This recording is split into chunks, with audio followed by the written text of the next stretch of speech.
Hey everybody, how's it going? So, I just put together this distortion pedal, right?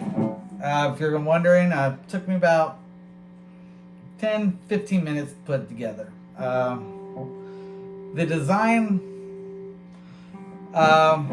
maybe 15 minutes there as well. I just kind of threw it together.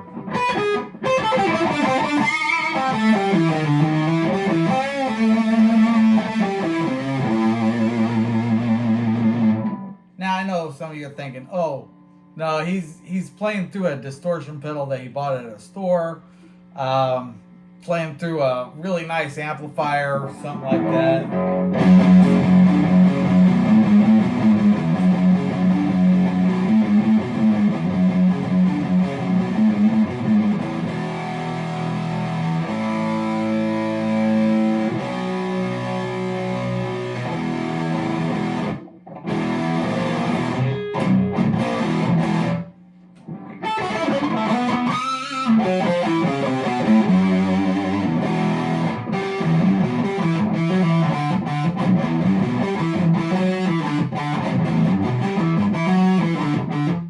Well, you can guess that's not the case because I am going to adjust the gain here, turn that down just a little bit.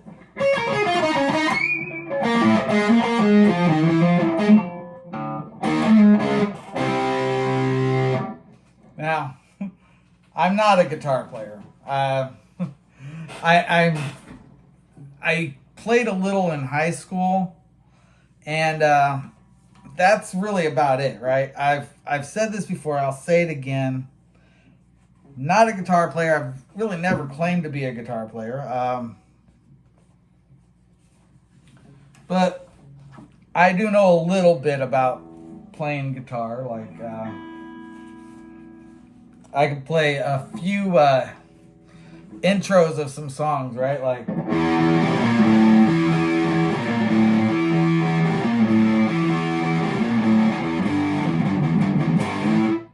Right? I can play that.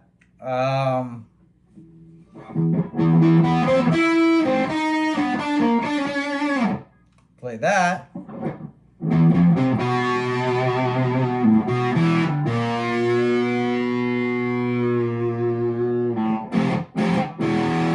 I can play that, right? But I can't play any songs all the way through. Well, except for I can play this one.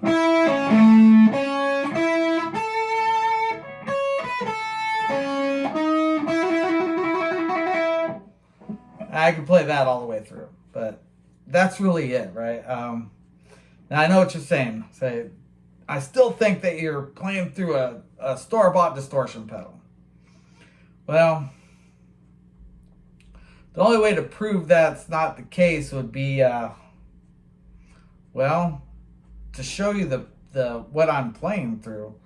So without changing anything, right? I'm going to just turn this camera around, so bear with me for a moment.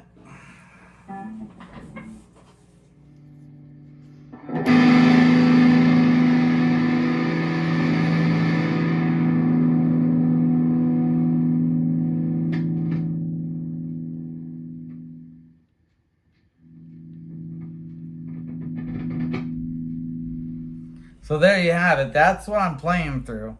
On the breadboard, got a couple transistors, a couple of resistors, a couple of capacitors, and a couple of potentiometers. One for volume, one for gain.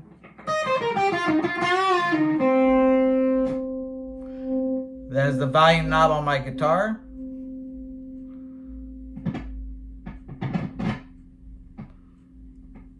There's the volume knob on the pedal. And here's the gain knob. All the way up. Hear that fuzz? That's because it's not in an enclosure. It's on a breadboard. So the radio frequencies are coming through. And honestly, I'm very surprised the way that this thing is acting as such a great antenna for so many frequencies, that's the limit of the noise that we're getting on there. Because I can eliminate most of it just by turning that down just a little bit.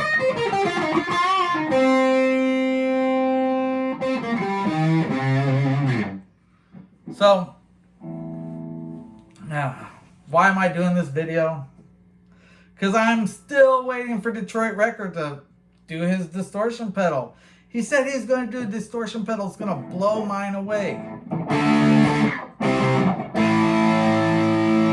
Now, like I said, he's going to do a Tube Screamer clone. That's what he's going to do. That I know this because, well, I heard the way he was talking about it. He said there's not much to it, which means that he's probably going to go onto Amazon, buy a Tube Screamer kit, put that together, and then play through it while it's exposed without putting it in the enclosure and say, look what I built. Now, if he was really building a pedal, he'd do like what I've done. I've actually done it twice. This is the actual pedal that I'm building that I'm going to send out to some lucky individual. This is just something to fuck around with.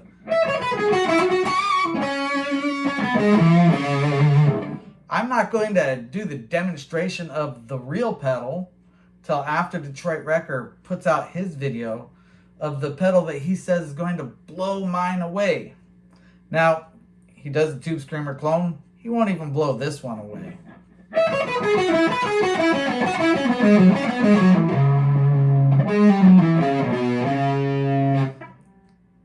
How can I say that? I've heard Tube Screamer clones. And yeah, the Tube Screamer is a great pedal.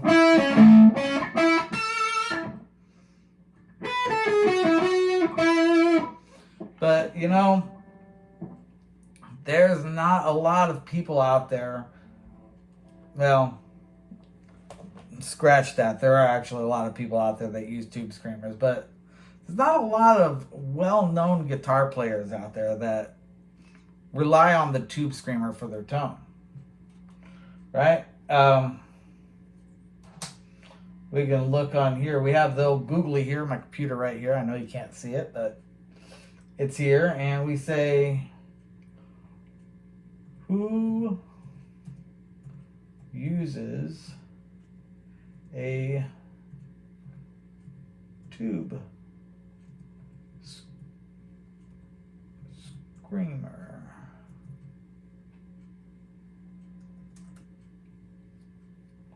So we have John Mayer, John Petrucci, Keith Richards, Mike McCready, and Stone Gossard. So the Tube Screamer is a serious gear used by professional musicians. So there are a few people that use them, of course. It's a very famous pedal. Damn it, allergies. I don't want to be picking my nose. That's why I'm going like this all the time. I have terrible, terrible allergies.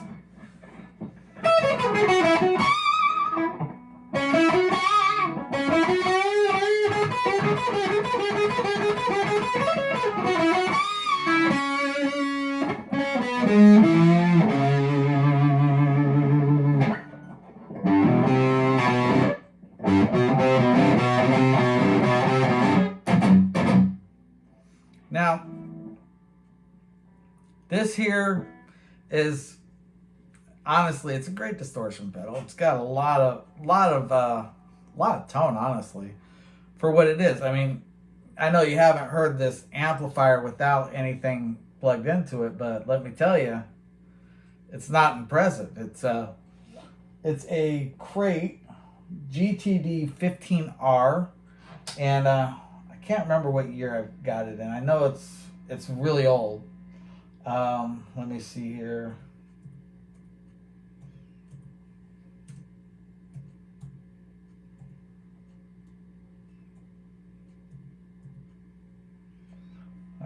I'm just looking it up. See,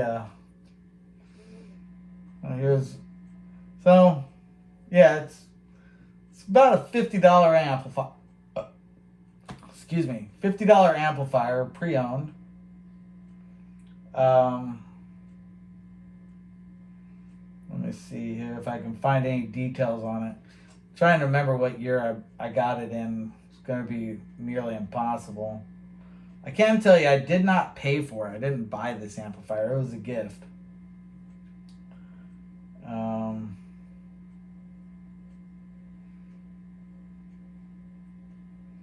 Let's see. It is features a flex wave, a solid state preamp that provides tube-like tone and feel. You get 15 watts of power, 2 channels, a 12-inch speaker, and CD inputs. Sorry, this is unavailable. Let's see. When did Crate make the GTD 15R amplifier? Question mark.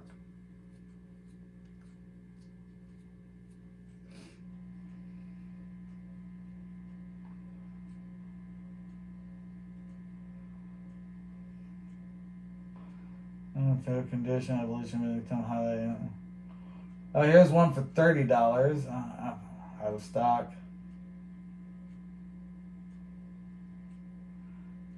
Sold at auction. Sold at auction for $15. So yeah, it's not exactly an expensive amplifier. Here's one used for, God, $70. Okay. Manufactured since 1986. I don't know when they stopped making them, but I got this sometime in the 90s, probably around 94, 95, maybe even sooner, you know. Couldn't tell you the exact time.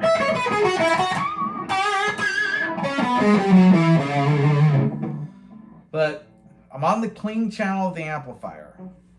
I have the volume turned just a hair above 1, right? So it's maybe 1.5, 2.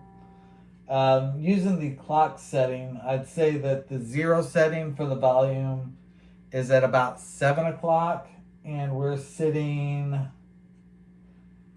at about 7:30, 8 o'clock. So it's not up very loud.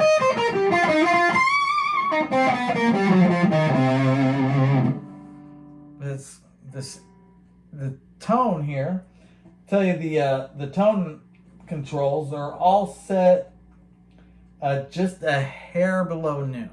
So just a hair below, and they're all set about the same. You know, I see the reverb is up a little bit.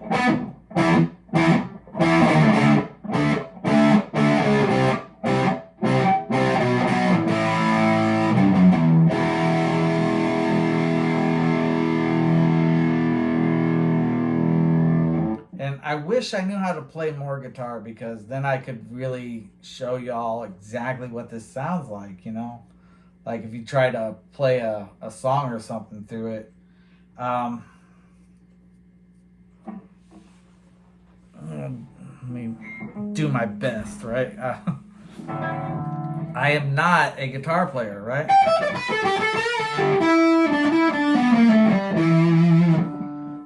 I know the major scale, right? I know I'd like to say I know the minor scale, but honestly I don't really.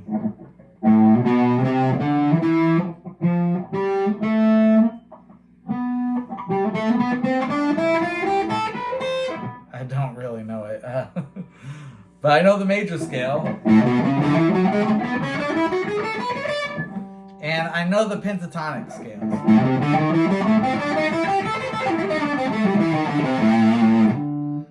I know those really well. I used to know all 5 of them.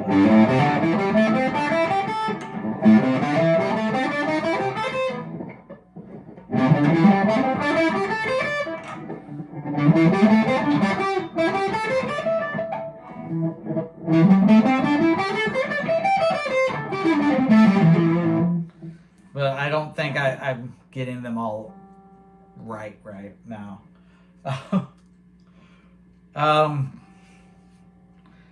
So yeah, this this is not the pedal that I'm going to do to show how good of a pedal I can make, because, well, I don't really think I make that good of a pedal, right? I mean,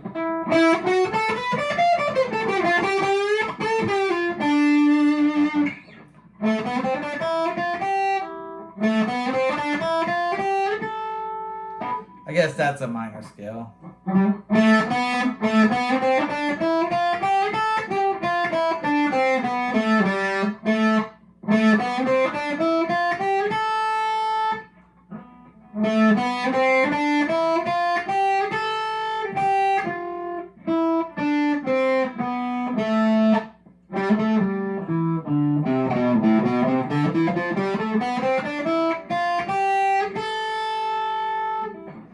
So, yeah, I kind of know a minor scale, but not really, you know. I know major scales. And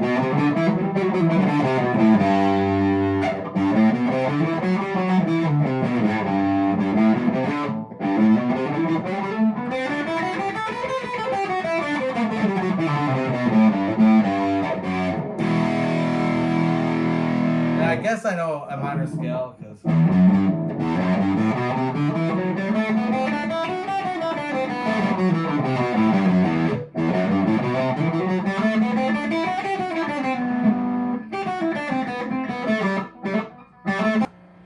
sorry about that. Got cut off because I got into my computer. It's asking me to trust my phone, which I don't understand why it would do that, but still it does. But I'm just over here looking at Detroit Wanker's channel to see if I can find his video where he's saying that he's going to build this pedal that's going to blow mine away. Because, I mean, it was a month ago he was looking at the schematic for this Bugera that he's just now looking inside of, and looks like he's going to bias it now. I don't know. I'm not going to watch the video. Mostly because I don't give a fuck about a Bugera amplifier. Not that Bugeras are bad amplifiers. They're fucking phenomenal amplifiers. But they're not much different from any other amplifier, right? There's plenty of amplifiers out there that are just as good, if not better. And there's plenty of them out there that are worse. Let's see. Maybe going here.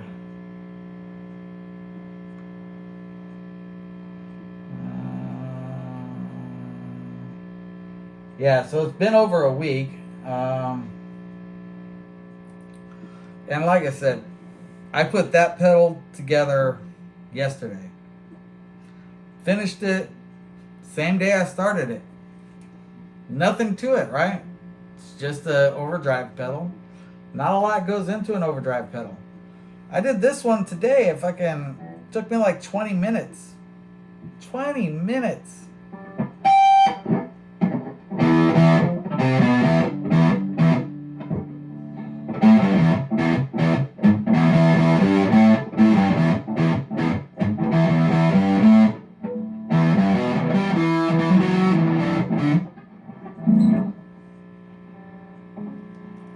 Dropped my pick, so it's been over a week and still doesn't have anything. And I like the way that this is because I can actually see the likes on this here. It looks like he's got 2, and he's got 1 comment on there. This is the clip that he's showing about what he said, and of course I made the video pointing out what he said and how it was wrong, right? So, looks like he's got another clip here. I haven't watched that. Let's watch it now. exactly yes or no, but who are you voting for? I'm voting for whoever allows me to make decisions more and not somebody that decides what's good for me. Okay. So, yeah. Obviously, he's apparently, I'm just making a judgment call here, but what I'm seeing is that I showed him that he was wrong and explained to him how he was wrong, and of course he completely abandons his whole stance. You know, his whole stance was that he was going to make this pedal that was going to blow mine away. Where's that pick? There it is. So his whole stance was that he was going to make a pedal that's going to blow mine away.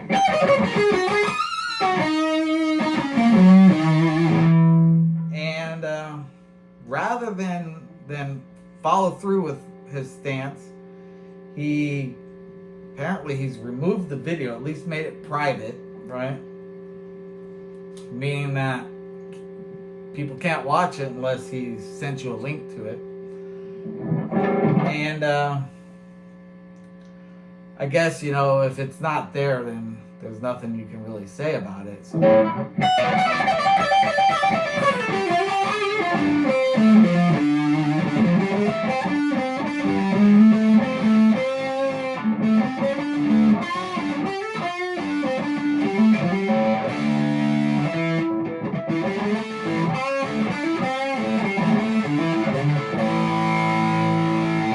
I can do that better.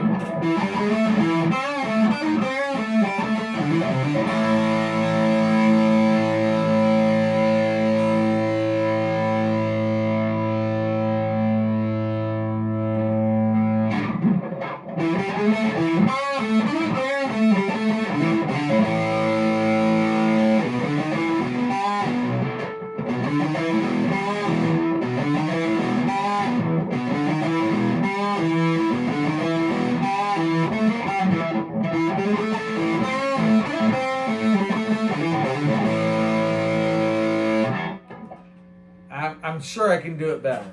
I'm sure I can.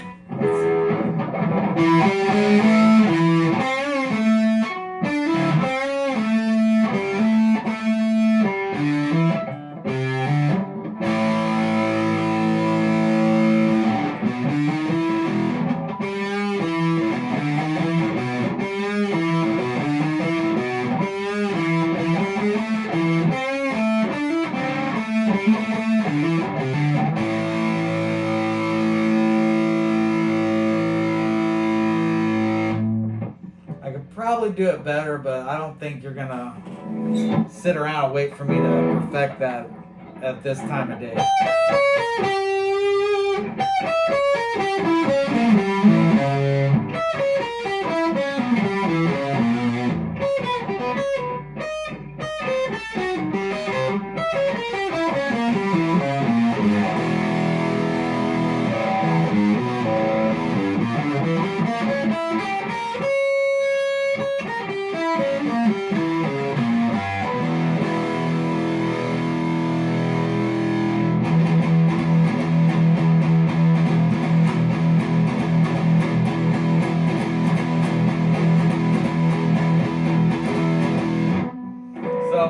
What's really funny is this clip that he says we're once again unable to grasp 60 seconds of something I said LMFAO. That's the exact clip that I show on my video where I said, tell me, and without saying you don't understand impedance, tell me that you don't understand impedance. And that's a prime example of somebody who doesn't understand what impedance is. Prime example. Because he's dealing with guitar amplifiers. That's the extent of his electronics knowledge, which is fine, you know. Everything considered, knowing about guitar amplifiers is a decent amount to get started with, right? The problem is where he got his knowledge from, right? Because he didn't get his knowledge from any books or any trusted source of information. He's getting his knowledge from YouTube videos. YouTube videos showing you how to put together kits. Putting together kits is simple. Look, this is a kit. It's got Tetris on there, right? See that? It's doing the little demo of the Tetris. Now, I put this kit together. I understand every part that goes into this, the chip that's in there. I understand every bit of this, right? But at the time when I put it together, I didn't really know anything. This was just something to practice soldering with. And that's mostly what kits are for, so you can practice soldering. You can learn how to solder. And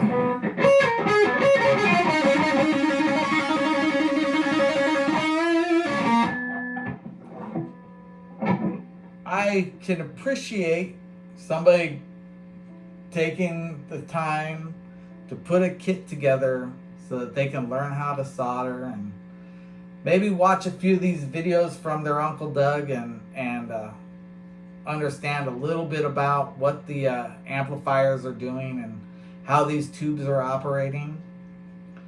But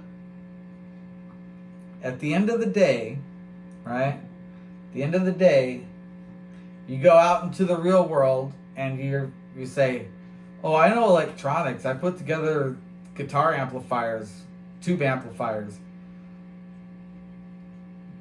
The people that you're talking to are going to say, well, what else do you know? And you're going to be, well, I recapped the preamp and the power amp of my, so you change capacitors. They'll be like, yeah, I recapped the whole thing. They're going to be like, okay, so you can follow schematics. Can you troubleshoot it? You're like, well, I can follow the signal path. They're like, okay. Can you spot what's wrong with it? No. No, you can't. You can make some guesses, try some things, but at the end of the day, you don't know enough about the operation of the circuitry to be able to go in and fix anything beyond an amplifier. And like I said, amplifiers are simple.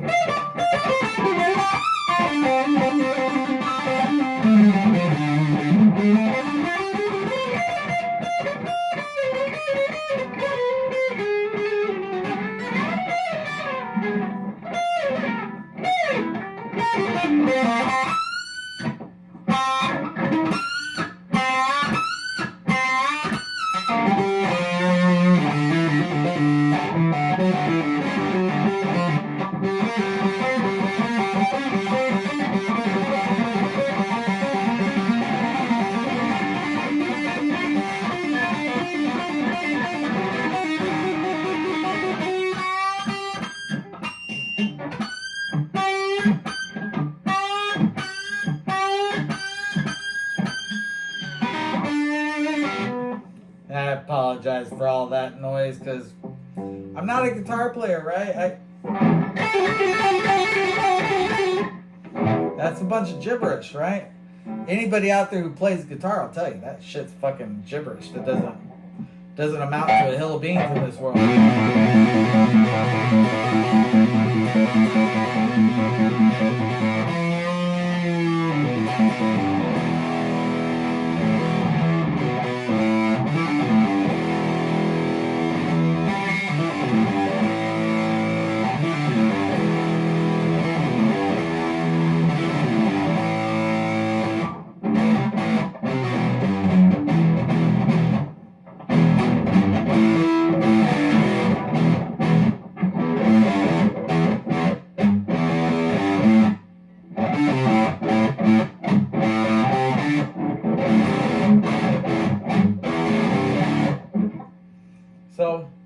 Yeah.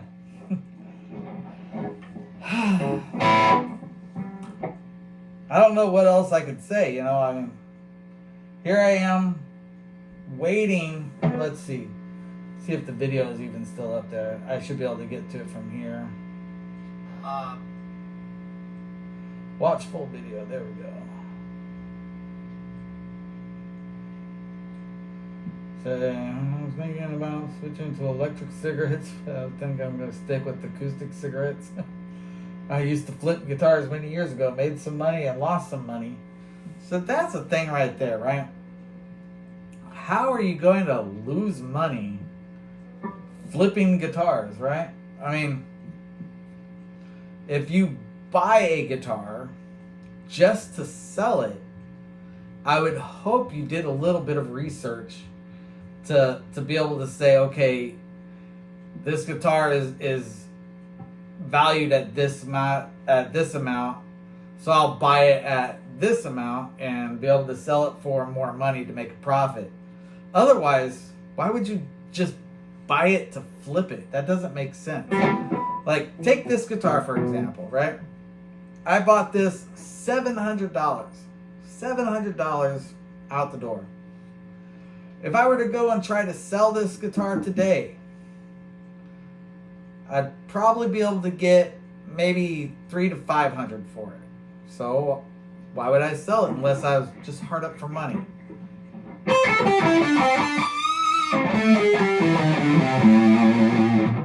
But I've got a job, so I don't foresee myself becoming hard up for money anytime in the foreseeable future.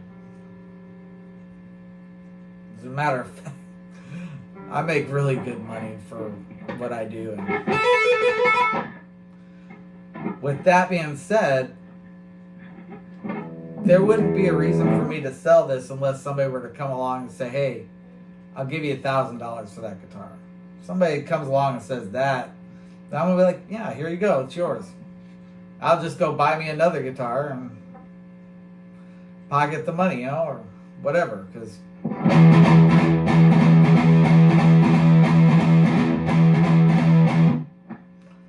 the guitar is a good guitar. There's nothing wrong with it. Nothing I can see. Oh, that's another thing I wanted to talk about. A lot of people they argue about the tone wood, right? I've heard so many people that's like their whole reason for existence. They want to argue about tone wood. So I'm gonna put an end to that argument once and for all, right? So I've heard people, they say tone is in the fingers, all these different things that affect the tone, right? They'll say anything except the wood. So here's the real skinny on the story, right? Almost everything in this guitar has some minor effect on the tonal aspects of the guitar. Everything. The pickups, huge impact, right? That's where the signal starts at. The strings, huge impact. That's where the signal starts at. The volume knob, a little bit less of an impact, right? Some impact, but less. So I turn the volume down, it gets quieter. Oh, wrong one.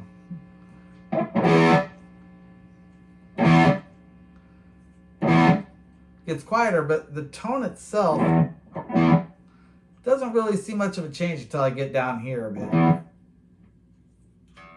Now it's completely off. You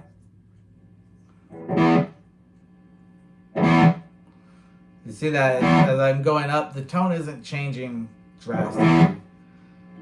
Slight impact, but not a huge one. This tone knob.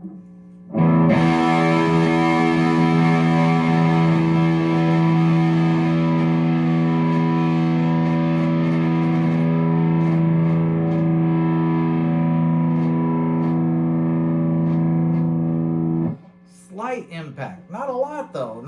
not nearly as much as you'd expect from something called a tone knob.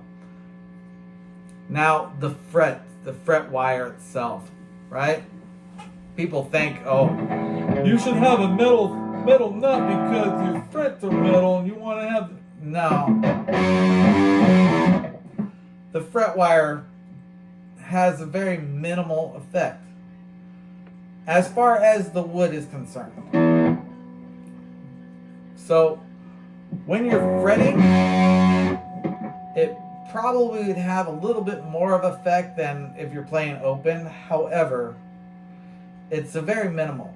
It does have some effect, but it's very minimal. You'll hear people that, oh, your woods have an effect. Just dude, don't fucking get all into the woods about shit. So this whole debate about tone wood started because somebody was saying that the myth of tone wood was started because these guitar manufacturers were trying to get you to pay more money for their guitars. And that's complete bullshit, right? So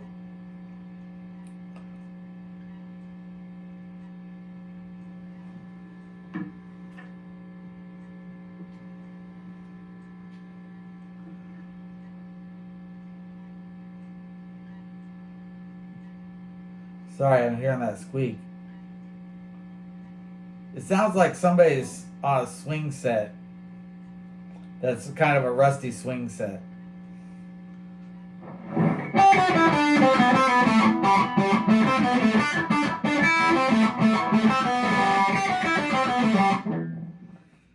So this whole idea that tone wood is a major influence on the sound was actually started by the same person who spent years trying to debunk it, Scott Grove. Guitar companies don't spend a lot of time talking about tone wood. They will talk about the quality of the wood that they use, but they don't talk a lot about it as far as its tonal aspects. But there are tonal aspects that do come from the wood itself. And this isn't because of anything that has any magical properties of the wood. It's because of the nature of what's called the damping effect. So the strings are connected to the wood through the bridge and the nut. And this transfer of energy that happens creates what's called a damping effect. Different densities of wood will have different levels of damping onto the string themselves. Now, I've heard some people, not going to name names, say that this is not related to tone, but to the level of sustain that it has.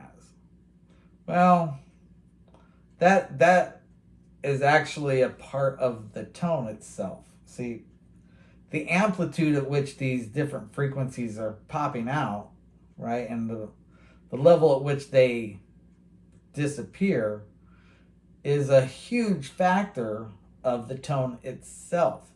So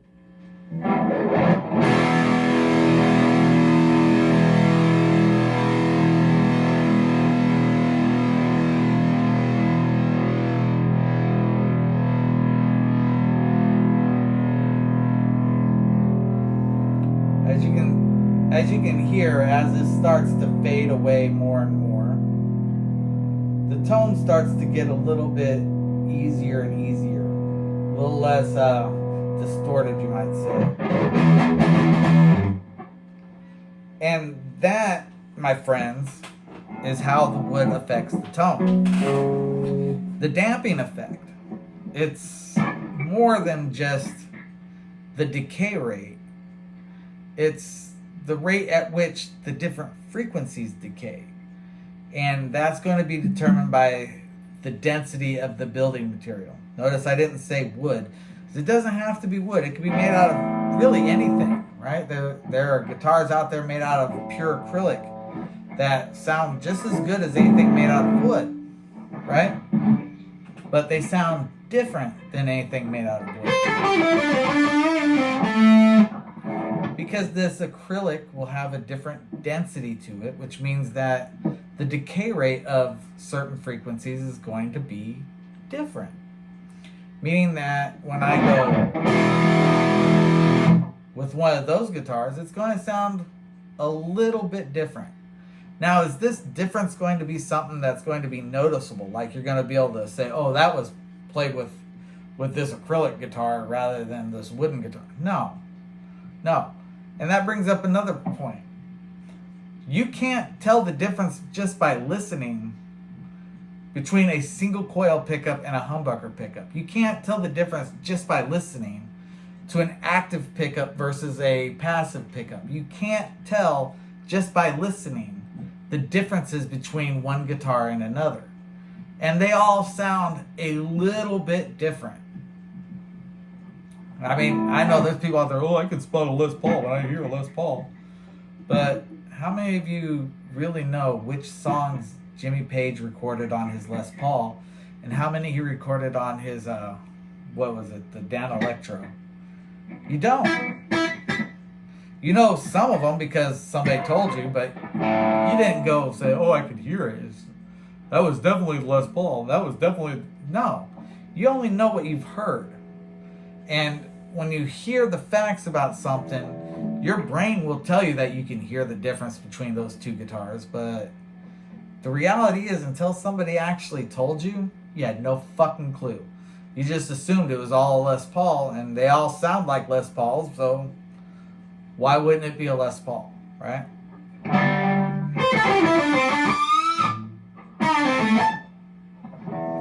Now, obviously, I'm playing on this Zakk Wylde imitation guitar here.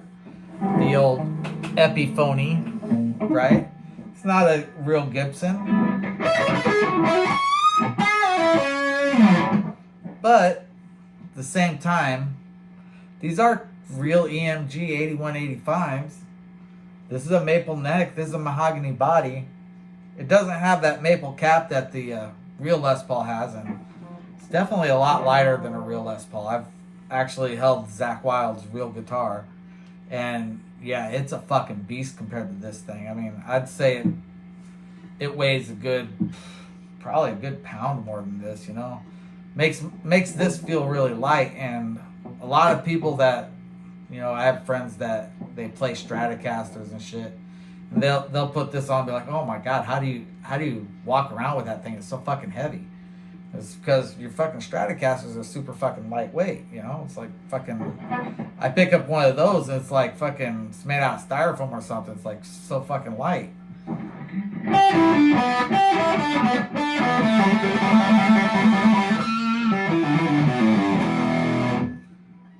So,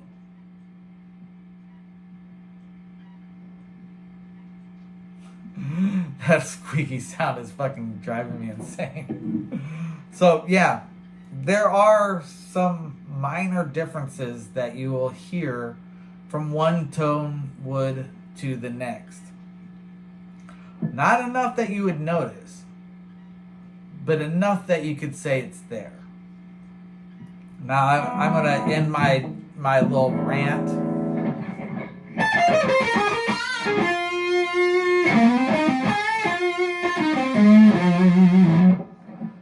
And just one more thing, because we're talking about Detroit Wanker and his whole claim about impedance versus resistance. There are a lot of components that are sold on the market that have impedance. Resistors have impedance, inductors have impedance, capacitors have impedance. Everything has some level of impedance. Whether this impedance is based on its resistance or some other factor, it doesn't really matter. It'll still be impedance. Now, in the case of speakers, which is what Detroit Wanker seems to think is based on impedance, speakers are sold based on their resistance, right?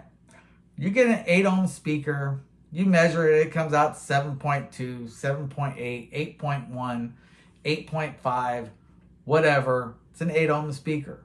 It's a nominal resistance, and it is the resistance that you're buying that speaker based on. There is, in fact, only one thing that you'll run across in the electronics store that's going to be sold based on its impedance alone.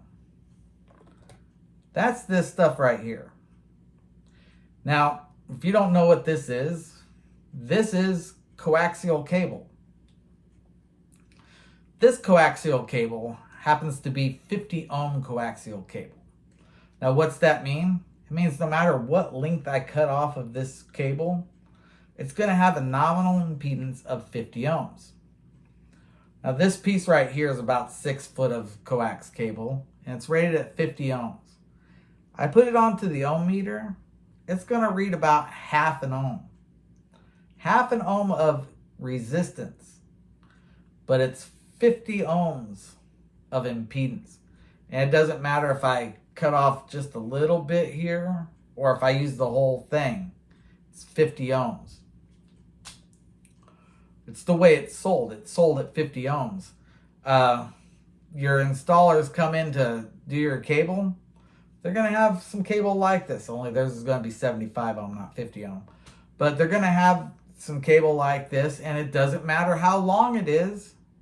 It's going to have the same nominal impedance no matter what the length is. Whether it's just going from your set-top box to your TV, or going from your set-top box all the way out to whatever antenna or receiver it's going to. It's going to have the same nominal impedance that whole way. This is the only thing sold like that. Everything else is going to be sold based on another factor. Capacitors are going to be sold by capacitance. Inductors are going to be sold by inductance. Resistors and speakers are sold by resistance. That's it. There's nothing else to it. It doesn't matter if you agree with me or disagree with me. That is the fact. It's always been like that. It'll always be like that. Why? Well, in the case of speakers, right? You grab an 8 ohm speaker, you measure its resistance, and it's really close to 8 ohms, right? Let's take an example of one of mine here. I measured 7.2 ohms. Well, you take a look at the inductance of that, and it's only like 100 microhenries, right? 100 microhenries. That is 3 zeros, a decimal point with 3 zeros, and then the number 1 after it.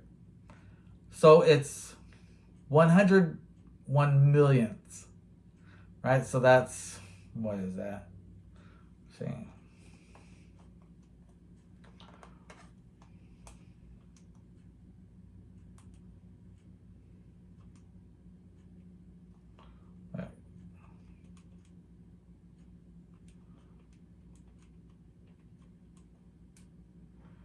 Yeah. It's 100 divided by a million. So that is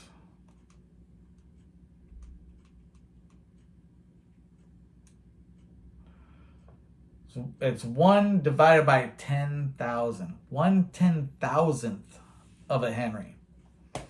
Now you do the calculation for the amount of reactance that is, right? It works out to be roughly 1/4 of an ohm. And I know what you're thinking now. You're thinking, oh, but it was 7.2 plus that 1/4. That's almost 7.5. Wrong. Reactance isn't added to resistance like that. It's added like a vector, which means that you have to add it by taking the square root of the sum of the squares. Which means that you have to square the resistance, square the reactance, add them together, then take the square root of that number, and that is the impedance. And it comes out still to about 7.2. just a few decimal points more, and not enough to consider that into anything when you're putting a rating on it. It's still 7.2 approximately, which is close enough to be called an 8 ohm speaker. Now, Detroit Wanker also said something about 12 ohm speakers. Now, this is something that I've never heard of, and I've done some looking around on the internet. There is no such thing as a 12 ohm speaker. Speakers are sold at 4, 8, 16 ohms. There are 32 ohm speakers, but those are typically in headphones.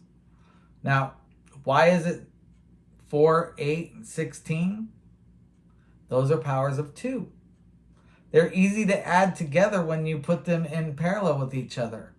Because you put 2 speakers in parallel, you divide it by 2. You put 4 speakers in parallel, you divide it by 2 to the second power. Which means that if you have speakers that are 16 ohm speakers, and you put 4 of them in parallel with each other, you get a 4 ohm speaker. You have 8 ohm speakers, you put 4 of them in parallel with each other, you get a 2 ohm speaker. Now, they don't typically do that because most amplifiers, solid state, have an impedance of approximately 4 ohms.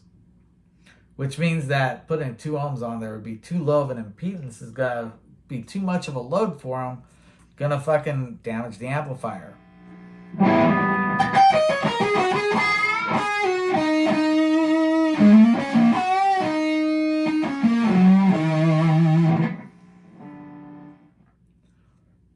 Now, a lot of these amplifiers, like this one right here, I believe it's got a, I believe it's a 4 ohm speaker, and it might be an 8 ohm. I haven't really looked. I think it's a 4 ohm though, just because it's a solid state amplifier.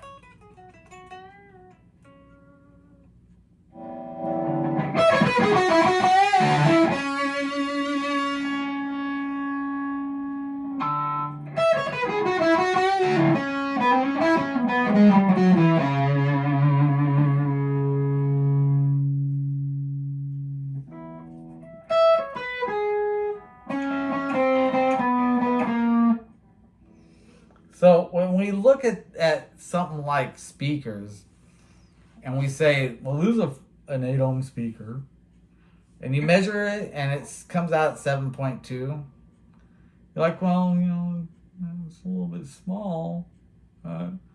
And somebody says, well, it's because the impedance is 8 ohms. No, the impedance is about 7.2. Maybe, if you get up to a high enough frequency, it might get up to 7.4, 7.5. But you're not going to be seeing 8 ohms until you get up into like really, really high frequencies. I'm talking like is too low.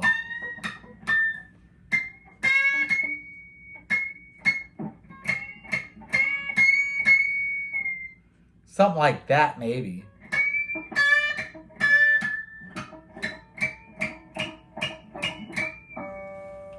So much easier to do this when you got high gain.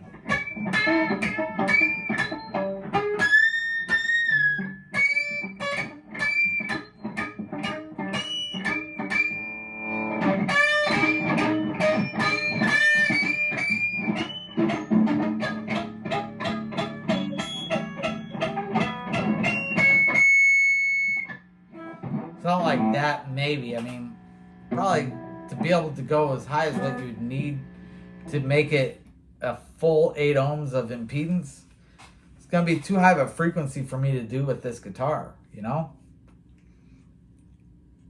But when you deal with like your tube amplifiers, right? You've got a transformer that's going to be matching the impedance for you. You don't have to be exact, you just have to be close, right? You go a little under the 8 ohms that your amplifier is set for, you're not going to be so far off that you're going to damage it, right? It's not ideal, but it is what it is, right? It's close enough for tennis.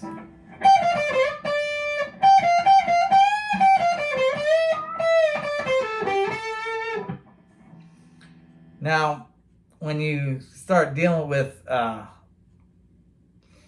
lower and lower impedances, right? Like the solid state has 4 ohm minimum.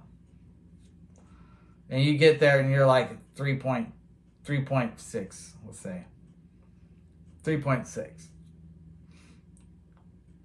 Solid state is actually more forgiving. It's using some resistors as far as what's to match the impedance. And it's going to be a bit more forgiving because these resistors are set up so that they can handle a bit more power going through them than what they're actually having go through them. So you put your 3.2 ohm speaker onto that 4 ohm minimum impedance and it's fine. Nothing's going to die.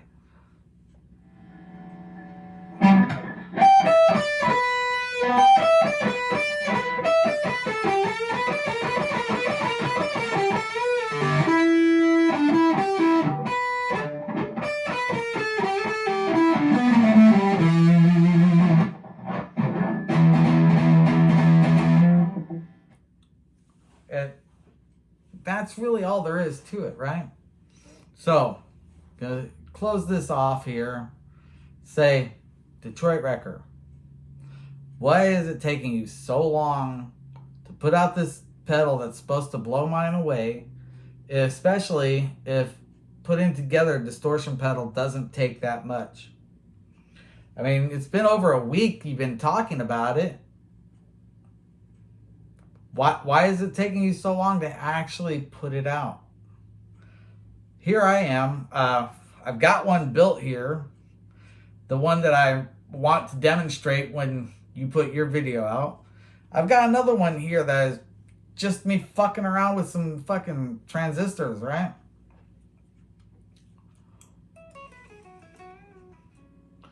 And remember, I'm not a guitar player. I've never claimed to be a guitar player. I'm just a guy that knows some electronics and has said, why do so many guitar players think they know electronics? Now, I know there are guitar players out there that do know electronics. I've seen plenty of them. I know there are a lot of electronics people out there that can facilitate a guitar, you know. If I were put on the spot, right, I could fake my way through it enough to convince a few people that I could play guitar.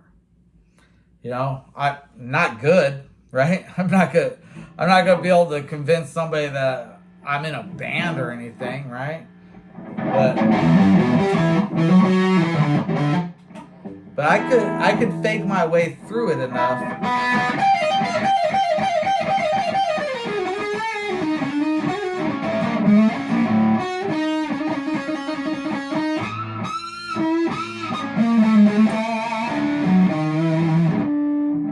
My way through it enough that somebody would say something like, well, I thought you could play guitar, you know? But the reality is, I don't play guitar. I did at one point, like in high school, when I was a kid. And sometime in my mid-30s, I got this guitar amplifier and this guitar, but shit, that fucking amplifier there hasn't been turned on for over 10 years. I only know that it works because I've seen it turned on recently. Fucking this guitar hadn't been played for almost 10 years. I put strings on it and started playing it, and it works as good now as it did then.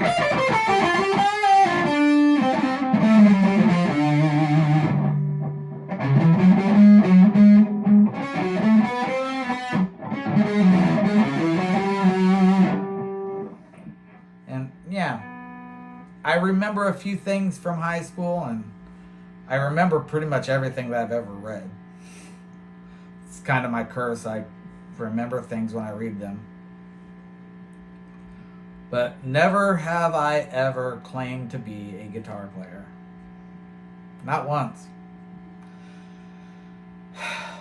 I feel bad for somebody who's out there trying to say that I did, though, because that's weird behavior. Really, really weird. But what am I supposed to do about people that have delusions like that, right? I suppose the weather over on La Harpe Street is getting that way, I guess. I don't know. But what am I supposed to do, right? So again, Detroit Wanker. Put out the video, dude. Fucking, you said you could put out this pedal that's gonna blow mine away. Do it. Do it. What have you got to lose, right? Except for your dignity.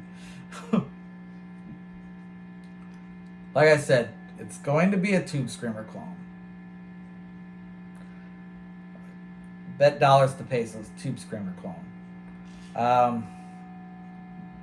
I know this because it's the most popular pedal out there.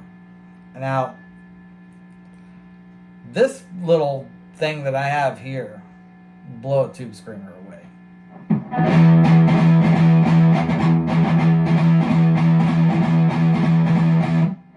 And I know this because, well, I've made Tube Screamer clones on my breadboard before, and yeah, this sounds better.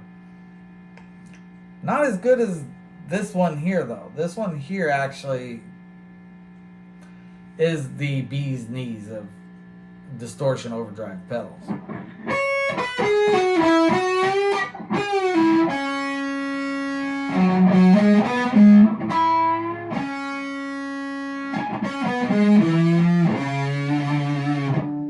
So, I'm still waiting, right?